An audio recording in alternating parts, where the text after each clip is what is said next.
Ya, pemirsa, pendapatan konsolidasi seluruh perusahaan plat merah pada tahun 2021 meningkat menjadi 2.292,5 triliun rupiah atau tumbuh sekitar 18,8% secara tahunan. Meski laporan keuangan BUMN dicatatkan sehat, namun Menteri BUMN Erick Thohir tidak menutup mata bahwa masih ada perusahaan yang kinerja keuangannya masih buruk. Menteri Badan Usaha milik negara Erick Thohir menyampaikan pendapatan konsolidasi seluruh perusahaan plat merah pada 2021 meningkat menjadi 2.292,5 triliun rupiah atau tumbuh 18,8% dibandingkan tahun 2020. Peningkatan ini dikontribusi oleh pertumbuhan harga komoditas global. Perolehan pendapatan seluruh BUMN sepanjang tahun 2021 secara akumulasi hampir mendekati realisasi anggaran pendapatan dan belanja negara tahun 2021 yang senilai 2.786 triliun rupiah. Revenue kita ini kembali kita ngomong buku 2021 ya, kita belum bicara 2022. Untuk buku 2021 ini peningkatan revenue itu meningkat 18,8% menjadi 2.290,5 triliun. Artinya apa? Angka ini angka yang sangat signifikan. Kalau kita juga bandingkan dengan APBN negara kita yang kurang lebih angkanya mungkin 2.500 triliun. Selain itu, laporan keuangan Kementerian BUMN juga mencatat utang seluruh perusahaan pelat merah tembus 1.500 triliun rupiah. Meski demikian, Erick Thohir mengatakan jumlah utang jauh lebih kecil dibandingkan dengan equity atau modal investasi BUMN sebesar 4.200 triliun rupiah. Meski laporan keuangan konsolidasi BUMN dicatatkan sehat, Erick tidak menutup mata bahwa masih ada perusahaan yang kinerja keuangan yang masih terkoreksi alias tidak sehat. Jakarta, Ricky Anwardi, IDX Channel. Baik pemirsa, untuk membahas tema berikutnya, bagaimana kita menakar kinerja perusahaan plat merah di tahun 2022, kita sudah tersambung melalui Zoom bersama dengan Bapak Toto Pranoto, pengamat BUMN. Selamat pagi Pak Toto. Selamat pagi Mas. Ya, salam sehat Pak. Sehat ya. Yes, itu dia. Baru saja disampaikan informasi yang menarik ya terkait dengan bagaimana kinerja perusahaan BUMN di sepanjang tahun 2021 masih tumbuh positif 18,8%. Kalau dibandingkan dengan tahun 2022, review Anda nih Pak Toto, bagaimana realnya begitu di lapangan? Ya, kalau kita lihat 2021 tentu tidak bisa dilepaskan dari kondisi global juga ya, bahwa memang 2021 kita lihat banyak uncertainty dalam kondisi global, kemudian juga kita lihat harga-harga komoditas meningkat dengan pesat lah begitu ya, sehingga ini sangat menolong performance dari kinerja BUMN secara keseluruhan di 2021 begitu ya.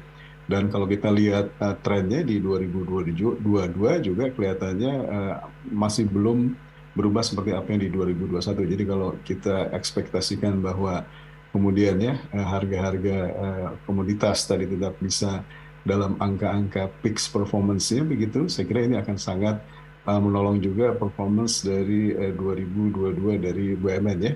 Tapi tentu kita juga akan melihat bahwa di 2023 nanti ya, tentu kan juga dunia sudah diancam dengan berbagai macam istilahnya global recession yang memungkinkan Yes. juga BUMN-BUMN tadi juga kemudian akan mulai memasuki fase krisis. Itu yang menurut saya juga harus lebih cepat kita antisipasi ya, terutama ketidakpastian terkait dengan soal harga energi dan juga soal inflasi yang tentu juga akan mempengaruhi ya dari sisi nanti bagaimana kemudian exchange rate ya dan juga kemampuan BUMN untuk memanage hutang-hutang luar negerinya dengan lebih baik. Saya kira itu harus menjadi perhatian di 2023.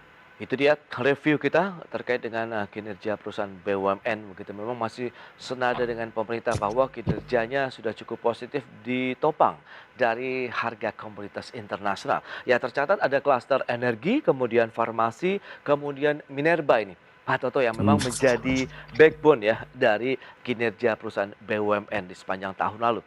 Apa yang bisa Anda cermati dengan kondisi tersebut? Apakah memang ini yang Anda katakan tadi proyeksinya kemungkinan masih akan terus berlanjut? Ya, saya kira sampai dengan 2022 ya, kalau kita lihat laporan di semester 1 tahun ini ya, itu Oke. kan kinerja sebagian besar apa namanya blue chips BUMN itu kan memang betul-betul bagus lah ya, terutama yang berbasis pada komoditas ya.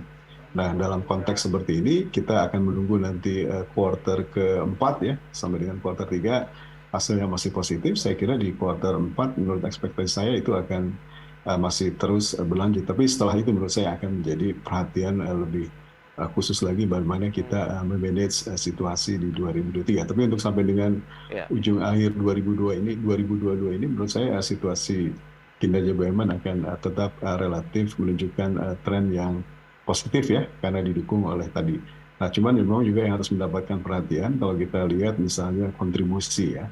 Dari siapa sebetulnya yang memberikan apa namanya sales paling besar ya, atau kemudian profit paling besar dari BUMN-BUMN tadi, kelihatan bahwa itu masih sangat terkonsentrasi ya Oke. pada blue chips BUMN-nya saja. Jadi kira-kira the top 20 BUMN itulah yang kira-kira sudah menghasilkan sebagian besar pendapatan atau revenue atau juga bahkan profit bagi perusahaan-perusahaan negara ini. Nah, jadi Oke. situasi itu secara struktural juga memang harus diperbaiki ya. Tentu kita tidak bisa hanya menggantungkan diri pada the top 20-nya sebagai blue chips, tapi juga harus mulai memeratakan bagaimana kinerja-kinerja BUMN yang lain juga bisa lebih baik lagi ke depan ini. Betul, itu dia Pak Toto. Lantas bagaimana nih strategi yang harus diterapkan oleh pemerintah khususnya dari Kementerian BUMN sehingga tadi pemerataan dari kinerja pendapatan, kinerja keuangan dari perusahaan-perusahaan plat merah ini paling tidak bisa setara dengan top 20-nya. Ya, saya kira upaya-upaya sudah dikerjakan ya, Hmm, paling nggak upaya-upaya perbaikan transformasi bisnis kan itu sudah dijalankan ya. Dan kemudian kedua juga kebijakan terkait misalnya dengan pemerataan SDM yang qualified lah begitu ya. oke, Ini kan problemnya adalah karena kemudian konsentrasi talent-talent, good talent itu juga sangat terkonsentrasi di blue chips BUMN yang sementara sisanya itu kan mereka belum mendapatkan atau tidak memiliki cukup talent yang qualified ya. Jadi dengan kebijakan misalnya Kementerian BUMN mulai memberikan alokasi-alokasi good talents ya kepada BUMN-BUMN di luar blue chips tadi, saya kira akan menjadi salah satu faktor yang bisa menolong performance dari BUMN-BUMN di luar blue chips untuk bisa oke. perform lebih baik ya. Tapi tentu juga harus dibarengi dengan suatu model apa namanya bisnis baru yang kira-kira bisa membuat bisnis BUMN-BUMN tadi bisa lebih baik lagi ke depannya. Nah, itu dia. Salah satu upaya adalah efisiensi yang telah dilakukan oleh Kementerian BUMN adalah pembentukan dari klaster BUMN begitu. Tahun ini diharapkan ada 43 klaster begitu Pak Toto. Menurut Anda ini Hmm. menjadi suatu strategi yang tepat begitu? Penciptaan klaster-klaster di Ya, perusahaan BUMN? nah problemnya waktu saat misalnya masih ada sekitar seratusan BUMN ya, itu kan span of control Kementerian BUMN terhadap kinerja BUMN itu kan mungkin agak sulit ya, karena Oke, terlalu luas yang harus diawasi ya. Kalau sekarang model cluster itu kan sekarang lebih mengarahkan kepada katakanlah BUMN-BUMN yang ada dalam satu apa namanya rantai nilai yang sama, dia akan disatukan lah begitu kira-kira ya. Sehingga dengan adanya cluster-cluster ini sebagian misalnya sudah bertransformasi juga menjadi holding company, itu sebetulnya oke. pengawasan dari sisi Kementerian BUMN terhadap kinerja Hmm, cluster BUMN akan menjadi jauh lebih mudah dan jauh lebih bisa intensif dibandingkan mereka terserak sebagai masing-masing BUMN yang stand alone ya, seperti pada periode sebelumnya. Nah, jadi saya kira yang penting sekarang adalah bagaimana kemudian konsolidasi yang sudah dilakukan dalam bentuk klaster-klaster itu kemudian bisa dimonitor dengan baik ya. Tentu kita tidak cuma ingin melihat bahwa jumlah BUMN-nya berkurang misalnya begitu ya. Tapi oke. yang lebih penting lagi adalah bagaimana kinerja BUMN setelah mereka dibuat dalam satu klaster Hmm, atau satu holding tertentu ya. Kinerjanya itu mestinya harus jauh lebih baik dibandingkan mereka masih beroperasi secara masing-masing, secara stand alone begitu ya. Sehingga oke. penilaian terhadap kinerja klaster itu yang menurut saya juga harus penting diperhatikan, sehingga pengawasan dari kementerian juga memang harus lebih baik lagi ya. Baik, tapi sejauh ini menurut pengamatan Anda Pak Toto bagaimana? Apakah dengan penerapan klaster ini organisasi dari perusahaan-perusahaan BUMN ini akan semakin terpantau, kemudian kinerjanya akan lebih efektif dan efisien. Ya, dengan model cluster ya, atau sebagian holding itu sebetulnya lebih memudahkan karena kemudian pemerintah lewat Kementerian BUMN Hmm, kan kemudian hanya akan kontrol induknya saja begitu ya. oke. Sementara induk yang nanti mengontrol seluruh anak perusahaan yang bergabung dalam cluster tadi begitu loh. Ya, ya, Sehingga dengan model seperti ini mestinya monitoring bisa jauh lebih mudah dilakukan ya. Jadi yang penting juga adalah kemudian dari sisi clusternya, dari sisi holdingnya bagaimana mereka bisa mengkonsolidasikan ya seluruh resources yang mereka punya ya. sehingga kemudian value creation itu bisa diciptakan dari keberadaan Hmm, cluster atau holding tersebut ya sehingga saya bilang tadi mestinya mereka punya kinerja akan jauh lebih baik dibandingkan BUMN tadi masing-masing berdiri sendiri atau standalone. Nah ini saya kira oke. hal-hal yang perlu diperhatikan Hmm, dan untuk itu saya kira memang perlu ada suatu apa ya model transparansi yang lebih kuat lagi dari sisi Kementerian BUMN hmm. bagaimana mereka menilai kinerja setiap klaster yang ada ya. Apakah betul nggak setelah dibuat dalam setahun atau 2 tahun terakhir itu kemudian kinerja klaster atau holding itu jauh lebih baik dibandingkan mereka pada saat masing-masing standalone Iya. begitu. Dan kalau kita tahu meskipun pendapatan BUMN ini mengalami peningkatan, memang masih banyak perusahaan BUMN yang terseok-seok. Nah, lantas bagaimana nih strateginya supaya perusahaan-perusahaan yang masih belum perform ini bisa mengalami peningkatan juga nih dari sisi kinerja, efektivitas, dan efisiensi dari perusahaan tersebut?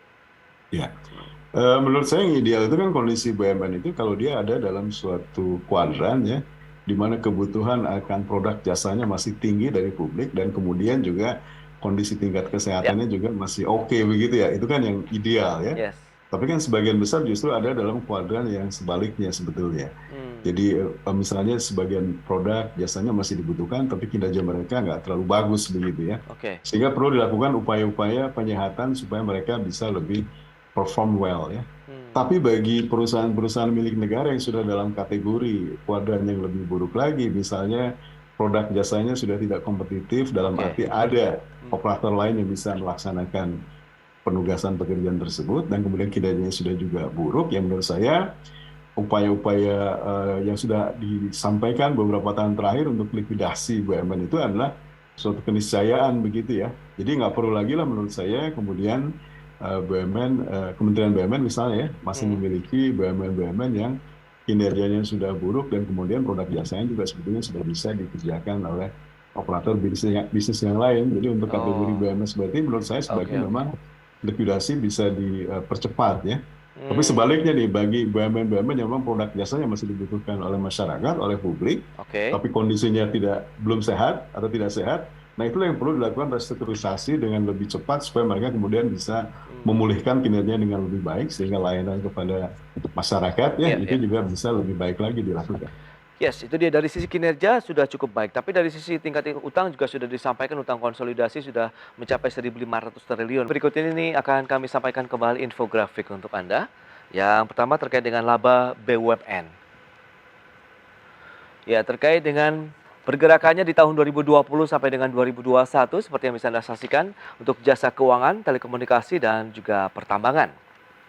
Ya, untuk jasa keuangan kita lihat lonjakan dari 44 triliun rupiah di tahun 2020, kemudian di tahun 2021 menjadi 75 triliun, kemudian telekomunikasi juga naik menjadi 34 triliun di tahun 2021, pertambangan lonjakan yang luar biasa menjadi 14 triliun rupiah.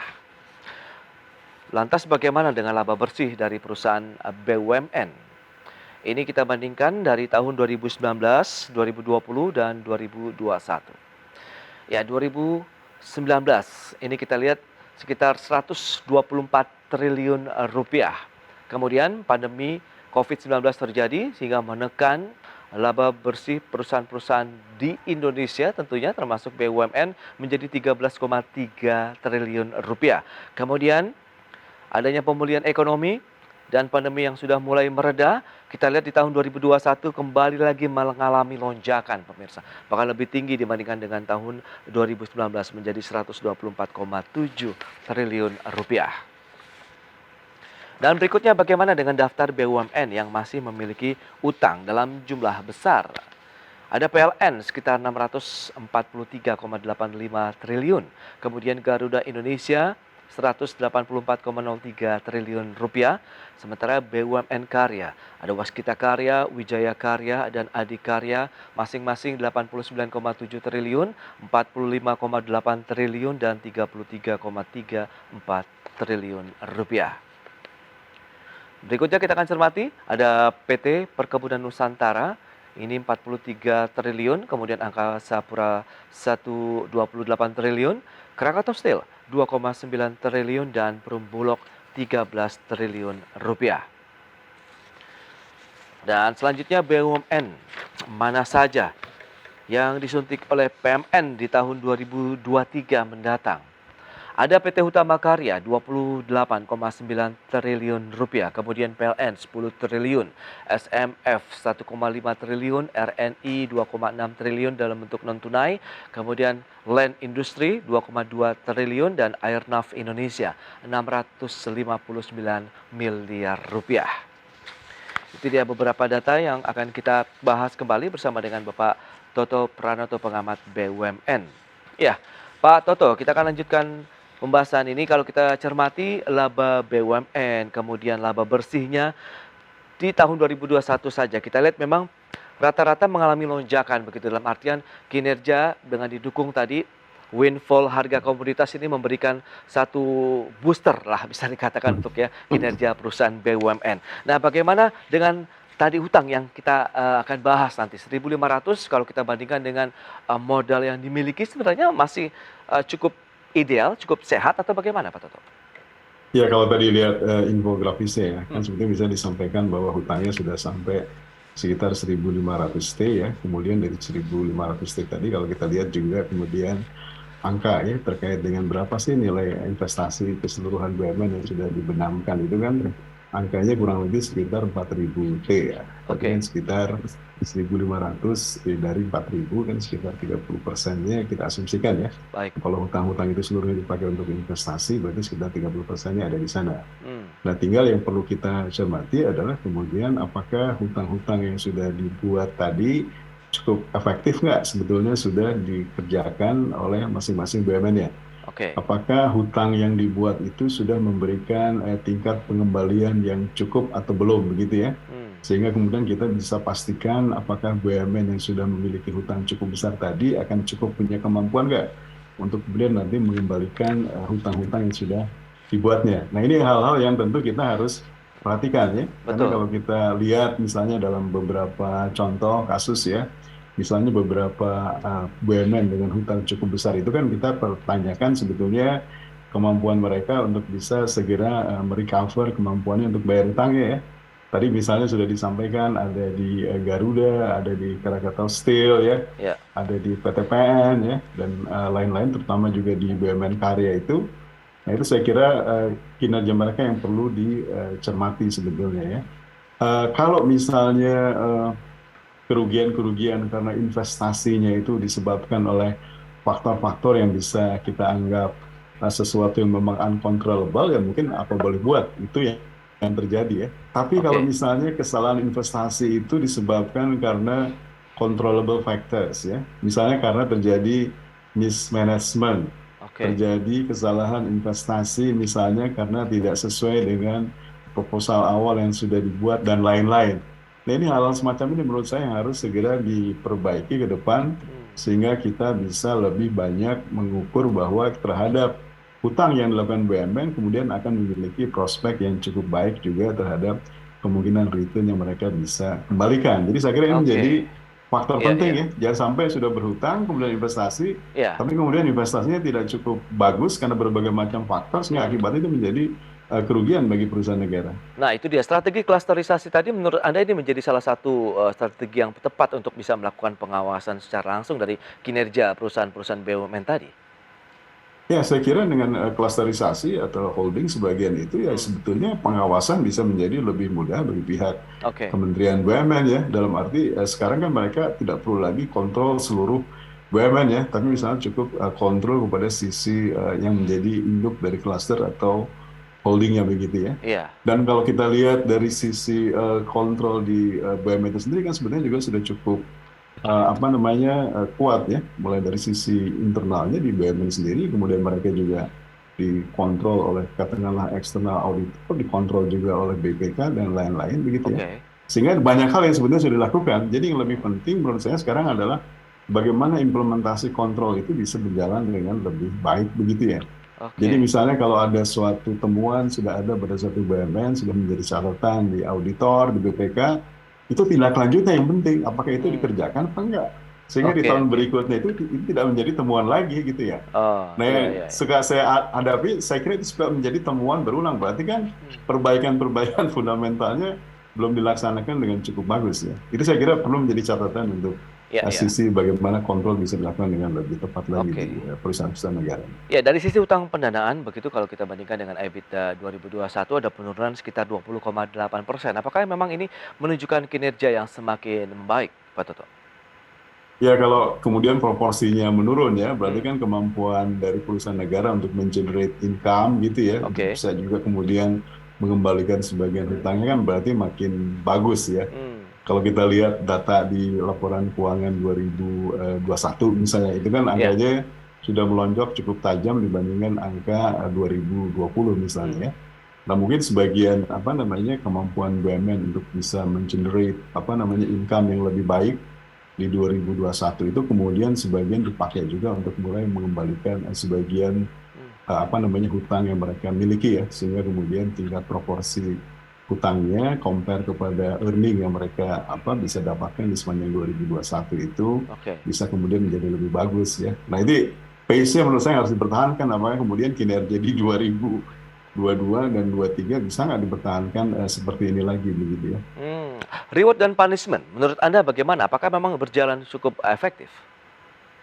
Nah, ini reward punishment itu saya kira juga menjadi satu hal yang penting untuk diperhatikan dalam arti begini.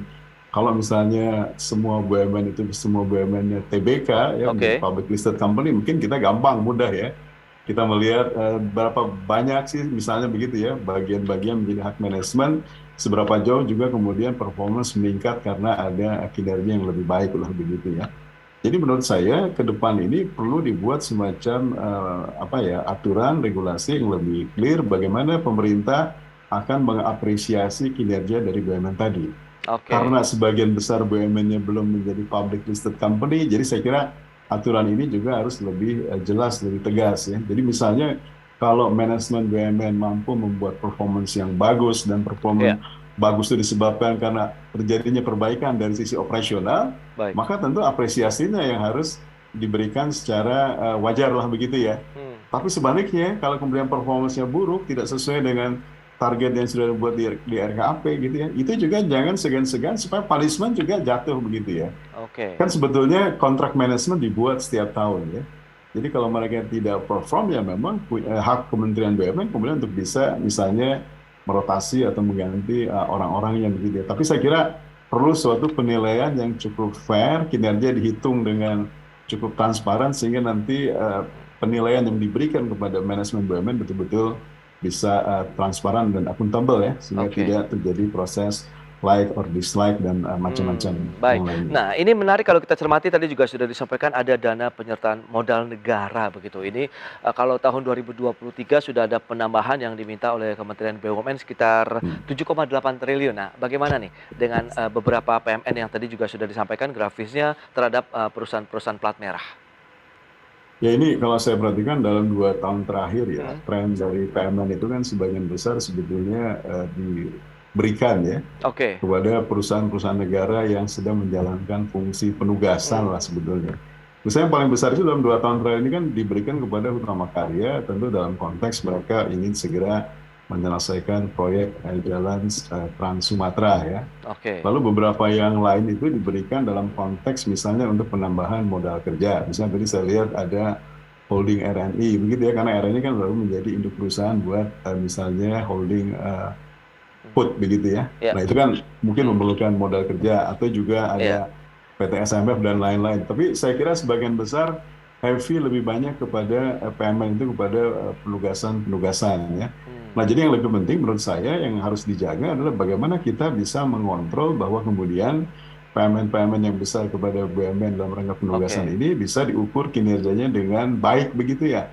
Karena misalnya kalau HK bikin jalan Trans Sumatera itu kan Baik. sesuatu yang memang investasi yang sifatnya jangka panjang ya. Ya, Akan hitung returnnya juga tentu bersifat jangka panjang. Nah, dalam jangka pendeknya mengembalikan berbagai macam hutang yang sudah ada misalnya di BUMN Karya ini, apa yang akan dikerjakan? Seberapa jauh kemudian PMN oke. tadi betul-betul diimplementasikan dengan baik, progresnya Hmm, dari implementasi jalan tolnya seberapa jauh yang bisa sudah dilaksanakan dan lain-lain. oke. Jadi dengan ini saya kira perlu ada suatu bentuk penilaian kinerja yang lebih oke, dan saya kira inisiatif untuk kemudian PMN mulai tahun ini misalnya ya, atau tahun lalu harus ada persetujuan Menteri Keuangan misalnya ya, atau Menteri Hmm, Teknisnya iya, dan iya. Menteri BUMN. Ini saya kira suatu langkah maju ya.